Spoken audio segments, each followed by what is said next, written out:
So we are here again with another brand new update, patch 1.02.3, and there is going to be a bunch of changes to like Deep of Night and a bunch of balancing changes as well. We'll go over them. As for the Deep of Night changes, you can now decrease your depth by 1 level. We can go show you exactly how it works in game. There'll be like over the Deep of Night section, you can click triangle to reduce your depth, and it's going to take you into the middle of the rank from the previous one that you're currently at. Unfortunately, there is no way to be able to choose which depth you want to play in. You can only just demote yourself, which is kind of unfortunate. From Software, please just let us be able to play the depth that we've already unlocked. That would be lovely. But there also is rank demotion protection. So when you are in depths 3, 4, and 5, and you lose a game that would otherwise demote you, it actually will prevent that from happening. Now, when you are in depth 3, it will prevent it one time. So say you have like 100 points into depth 3, you lose a game, you will just be put exactly at the bottom of rank 3. You won't actually get demoted to rank 2. And if you are in depths 4 and 5, you would have to lose 2 games until you actually end up getting demoted. So there is some amount of rank loss protection. So not every single loss is necessarily going to be the worst thing in the world, but when you are like later into the level, then yeah, you are going to be receiving the full effect of that loss. And this protection also does apply even after you've been demoted and then gets promoted again. If a depth level 1 player is matched with higher ranking players during a depth 2 or above expedition, the level 1 player would not lose points upon defeat. Updated the expedition menu icon when reaching the depth 5 maximum rating in the Deep of Night mode. I haven't reached the maximum rank, so I don't know whether there's a special icon. Apparently there's going to be a special icon probably just in the menu. I kind of wish there was like something cool like in-game as well, like your name gets highlighted a different color to showcase that you've reached max rank. That could be something cool to, I don't know. Anything really. Any type of cool cosmetic rewards for this type of game mode would have been pretty nice and welcomed. Anyway, as for the balancing adjustments, there's a whole bunch of like just really vague stuff that's kind of hard to test out the actual numbers of. Increase the attack power and stagger damage of dash and strong attacks for most weapon types. So I'm assuming dash and strong attacks means just running attacks and heavy attacks. So I'm guessing there's get more stance damage across the board and just more attack power. So charged heavy attack builds are probably more relevant, which is just great. That's a good thing for weapons like hammers and fist weapons. They just gotten even better. And the fact that they can just do more stance damage too. I'm guessing stagger damage means more stance damage. Actually, it might just mean just stagger potential like micro staggering. It probably has nothing to do with stance damage. Increase the stagger damage of dual wielding jumping attacks for thrusting swords. We don't even have a thrusting sword character. It's like a very weird and niche thing, but okay. Increase the stagger damage for dual wielding jumping attacks of curved greatswords and heavy thrusting swords. Mainly if you're playing someone like the Wylder, where you're just like picking up a whole bunch of random stuff, but that's cool that that's the case now. We might be able to stagger enemies like the stone lord enemies. I forget what they're actually called. Increase the potency of approved skill attack power +1 and +2 passive effects. I'm pretty sure these ones are just weapon effects that you can find in game. And skill attack power means like weapon skills. So if you find something like the Blasphemous Blade, the Taker's Flame skill, it's going to improve things like that. The effects of taking damage causes XXX buildup. Relic effects and taking damage boost damage negation no longer get activated when guarding against enemies. This is insanely huge. Now, this is like kind of a nerf to the Guardian. When you block elemental damage, you won't actually count as taking damage, and therefore you won't actually get the damage negation boost. I didn't actually mention anything about taking damage gives you a damage boost. That particular relic perk, they didn't mention anything about that, so I'm assuming that one still works. We actually will test it, and I'll probably put a comment down in the description if it actually does work or not. But taking damage causes status buildup is actually huge because the Guardian was borderline unplayable for a lot of different types of relic setups because like this relic perk was so common to find, and any single time that you were playing the Guardian, it just wasn't worth picking up because anytime you blocked elemental damage, you were just going to take status buildup alongside with it. And I've lost runs purely based on this, and this has been terrible. I wish this actually came earlier because I had a terrible time today playing the Guardian. Adjusted the Revenant's expend own HP to fully heal nearby allies when activating Arts Relic to also apply when rescued near death status. So when your allies are downed and you have the HP perk to actually, give them more health, it actually is now going to work against downed allies. Before, like when you revived them, it didn't also give them their health back, which was kind of stupid. I still wish that this didn't actually expend your own health. That doesn't really make any sense. It should just be a relic that just gives you a passive, like a positive effect. It shouldn't actually come with a downside at all. That's kind of annoying. Adjusted the gradual flask restoration effects to provide a small instant heal upon use in the flask. Don't know why they just didn't give us like an actual percentage, but gradual flask restoration is actually insanely good in many different circumstances, mainly with like larger HP types of allies or characters, because it heals you for a lot more than like a regular flask does, and it can do it over time. So if you take damage throughout the process, it's going to be pretty good. Now in Deep of Night, probably not going to be the greatest thing, because enemies are going to be like one-shotting you either way, and you kind of don't want to be like messing around trading out or something like this, because you're not going to really be trading with the gradual flask. So this is a welcome change for the new update, but I'm probably still not going to bother picking it up in depth 4 or depth 5 at all. But in the regular base game, this is a nice welcome change. Adjusted the guard counters trigger holy burst effect so that it doesn't actually stagger enemies out of a critical hit.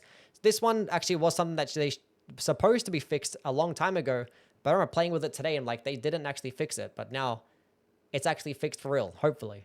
Increase the amount of blood loss inflicted by the wylder skill inflict blood loss relic. I'm going to show you guys exactly how much that's doing. I think before the patch, it actually took like 2 grapple hooks to be able to proc bleed on this trash mob. Now it's just the 1. So that's pretty good. I'm not sure the exact number. It's probably like roughly around at 50% better. If I had to guess, that's just like a guess. Don't take my word for that. But I actually didn't mind that relic at all, because like there were plenty of times in solo play that you just like use your projectile or use the grapple hook as a projectile attack, and then sometimes you could just proc bleed once in a fight if you just didn't have a bleed weapon. But now this is going to be even better, so can't complain about that one. I'm extended the damage weakening duration of the Raider skill. Yeah, so this relic here, when you hit an enemy with its skill, it's going to debuff them to make them do like a bit less damage. I think it's like roughly 10 to 15% less damage. And it used to last about 10 seconds. Now it's lasting 13 seconds, which I guess that's pretty cool. Decrease the poison amounts applied by the Ironeye character skill inflicts heavy poison damage on poisoned enemies. So from my testing, we can just go ahead and bring out my buddy pal, the Ironeye. It used to do 85 poison buildup. Now it seems like it's doing like roughly around about like 60. I think it used to proc poison in like just 1 hit against this guy. Now it's going to take the 2. But it's still perfectly fine. I think the best way to play around this relic is to still actually use like a poison weapon. So right now I have a poison bow. And so it took 2 with the skill to proc poison. Now it's going to take like 5 shots with a bow, with a poison bow. So it's not the worst thing, but like the actual worst part about this nerf is going to be this right here. The damage dealt to poisoned enemies when hit by the skill is now based on their remaining HP. So how much damage it used to do was about 200 flat damage plus 5% max HP. So 5% of an enemy's max health, that's how much damage this is going to be doing, plus 200 damage. Now it seems like it's just going to be based on their remaining HP. So if an enemy is basically like, 10% health left, it's just going to be doing 5% of that 10% health. Which, yeah, that's definitely not good. That's definitely a nerf when it comes to fighting bosses. It probably still is going to be nice, the fact that you can still just do like passive damage by just marking an enemy. Because, you're supposed to be hitting and reapplying the mark effect every single time. So it might still end up being the best in slot. There really aren't many other options out there for you. For the deep relics, when it comes to the Ironeye, you might as well just still slap it on and pair it alongside a poison build and being able to just do more poison damage over time. It's still good, but it's definitely a downside that it has been nerfed. Adjusted the balance of the effect amounts of the depth relic effect revenant increase max FP upon ability activation. I am not too sure exactly what the hell they're trying to get at here. Like, adjusted the balance of the effect amount. What does that even mean? Like, just tell us a number. Like, okay, this perk, how it worked is if your passive effect actually procced, which was necromancy, so when you have an enemy turn into an ally, it gave you a permanent FP boost, which was like 2% every single time your passive ability activated. And now I'm guessing it's going to be more than that? I don't know. I kind of wish that the passive effect is like applied, it's procced more often, like not specific to like any relic or specific to a game mode. Like, it should just be buffed across the board. Anyway, combat and enemy balance adjustments. Reduce the HP of the Knight boss versions of Ancient Dragon, Freya, Tibia Mariner, and the Great Worm. That's cool. These bosses are obnoxious and annoying to fight. I've fought all of these in like depth 5 as well, and the fights take forever. So that's pretty cool. Can't complain about bad bosses and annoying bosses just having less health. Valiant Gargle, easier to stagger and reduce its HP. Never really noticed the Valiant Gargle being that bad in terms of like melting him, unless I actually was going with like an Executor status effect build. But now if I play the Executor, can't complain. Reduced the resistance to poison, rot, and bloodlust status elements of the Falling Star Beast and the full-grown Falling Star Beast. I don't know why bloodlust was specified here when you can't even proc bleed against any of these, unless it's now stating that you can proc bleed.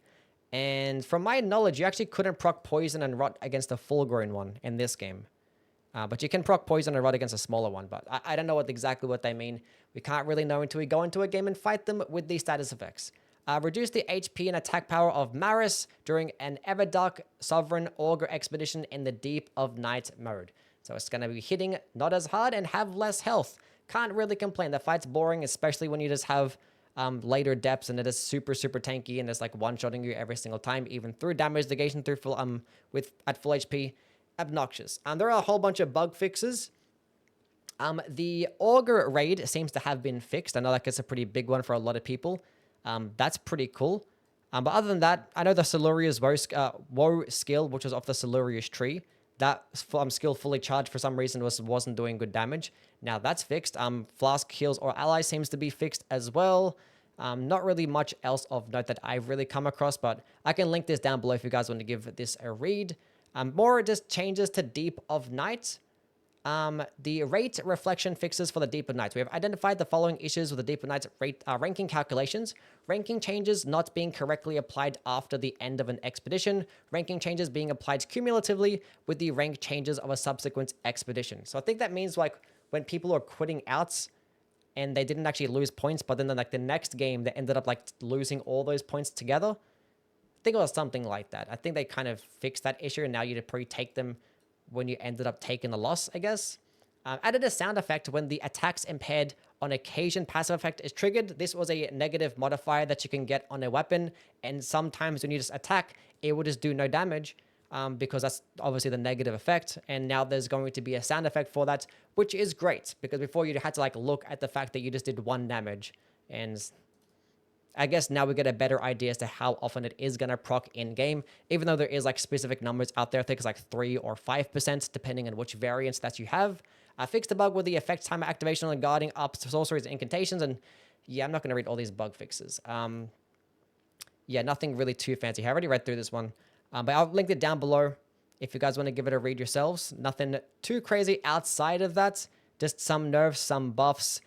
Hopefully we get some more things along the way, because there still are some characters that are in need of some love, like the Raider and, you know, the Guardian, the Revenants. All these characters in this game mode kind of can't really play to their strengths and the way they're supposed to be played. So hopefully they get a bit more love. But let me know what your guys' opinions are on this update and this patch. And yeah, catch you guys in the next. See yous.